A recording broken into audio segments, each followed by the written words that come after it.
तो भारत का एक और डिजिटल स्ट्राइक चाइना पे हो चुका है। भारत ने अभी अभी 43 ऐप्स को बैन कर दिया है। इसमें 2-3 ऐप्स काफ़ी बड़े बड़े ऐप्स हैं जो चाइना में काफ़ी फेमस हैं। चाइना के बाहर भी यूरोप में, रसिया में, पाकिस्तान में, यहाँ तक कि भारत में भी काफ़ी फेमस हैं। जैसे कि आपने सुना होगा अली एक्सप्रेस, स्नैक वीडियो जो टिकटॉक का हम कह सकते हैं कि भाई है, और एक सीसी जो एक बिजनेस पर्पस के लिए ऐप होते हैं। इसके अलावे 43 ऐप्स हैं जो कि अधिकतर डेटिंग और चैटिंग ऐप है। तो इन सब ऐप को भारत ने बैन कर दिया है। अली एक्सप्रेस बहुत ही बड़ी कंपनी है, जैक मा की कंपनी है।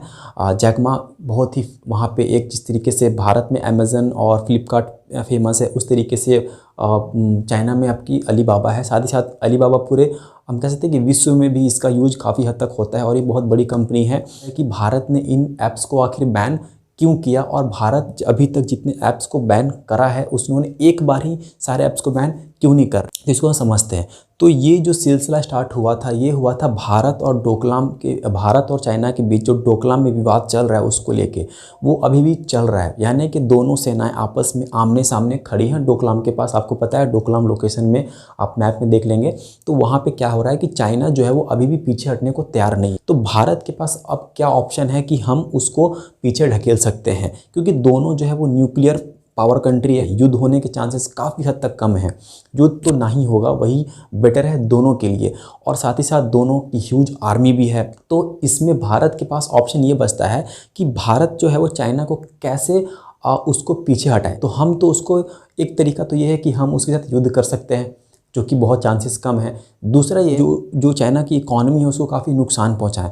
तो भारत में चाइना के काफ़ी बिजनेस हैं, बहुत से सामान हम चाइना से खरीदते भी हैं। उस तरीके से बहुत सारे ऐप्स जो है वो भारत में चाइना के चलते हैं। जिस तरीके से टिकटॉक था, पबजी था, आपका स्नैक वीडियो था, अलीबाबा था, उस तरीके से बहुत सारे ऐप्स अभी भी है चाइना भारत में। तो चाइना के ऐप को बैन करना धीरे धीरे ये दिखाता है कि हम जो हैं वो चाइना की इकॉनमी को डैमेज कर रहे हैं। मुझे ऐसा लगता है कि भारत और चाइना की जो आर्मी है वो अभी भी डोकलाम के पास डटी हुई है, दोनों आमने सामने हैं। तो भारत और चाइना एक दूसरे से युद्ध तो नहीं ही करेंगे, क्योंकि दोनों के पास ह्यूज आर्मी है, दोनों एक जो है वो न्यूक्लियर कंट्री है। तो युद्ध होने के चांसेस काफ़ी कम है। तो जो दोनों सेनाएं हैं वो तकरीबन 203 दिनों से आमने सामने टिकी हुई हैं, और टोटल जो अभी ऐप्स बैन हुए हैं इसको मिला के वो हो गए हैं 220। ठीक है। तो लेकिन चाइना अभी भी पीछे नहीं हट रहा है, उसकी इकॉनमी को काफ़ी डैमेज कर चुके हैं और अभी आगे और भी हम करेंगे। हालांकि ये जो कदम भारत ने उठाया ये काफ़ी सराहनीय है, लेकिन मुझे ऐसा लगता है कि ये काफ़ी नहीं होगा। तो आप मुझे कमेंट करके ज़रूर बताएंगे कि हम और ऐसे क्या एक्शन ले सकते हैं, क्योंकि चाइना इतनी आसानी से हार मानने वाला नहीं है। आप एक आर्टिकल दिख रहा होगा, CNN का आर्टिकल है ये, इसमें उन्होंने बताया है कि चाइना जहाँ पे वो कब्जा उन्होंने कर रखा है वहाँ पे उन्होंने कंस्ट्रक्शन शुरू किया है, और वो बहुत ही रैपिडली वो अपना काम स्टार्ट कर रहे हैं ताकि वो डिफेंड कर सके कि अगर भारत अटैक करता है तो हमें काउंटर अटैक करने के लिए वहाँ पे ज़रूरत की जो चीज़ें होती हैं, टैंक होते हैं, जो मिसाइल्स होती है, वो वहाँ पे अपना वो रख सके। तो इससे देखते हुए ये तो साफ है कि चाइना इतनी आसानी से पीछे हटने वाला नहीं है। तो हमारे पास ऑप्शन ये बचता है कि हम जो है वो चाइना की इकॉनमी को डैमेज करें, जितना हो सकता है उतना डैमेज करें, और इस काम में हमें भी साथ देना होगा अपने भारत सरकार का। भारत सरकार ऐप्स बैन करके बदला तो ले ही रही है, साथ ही साथ हम भी अपने तरफ से जितना हो सके चाइना की सामान को ना खरीदे। हालांकि ये अभी पॉसिबल नहीं है, अचानक से हम सारी चीज़ों को ऐसा नहीं कर सकते कि हम कुछ भी चाइना से ना खरीदें, लेकिन हाँ धीरे धीरे आप उसका अल्टरनेट ढूंढ लें पहले, उसके बाद आप उससे दूरी बनाएं।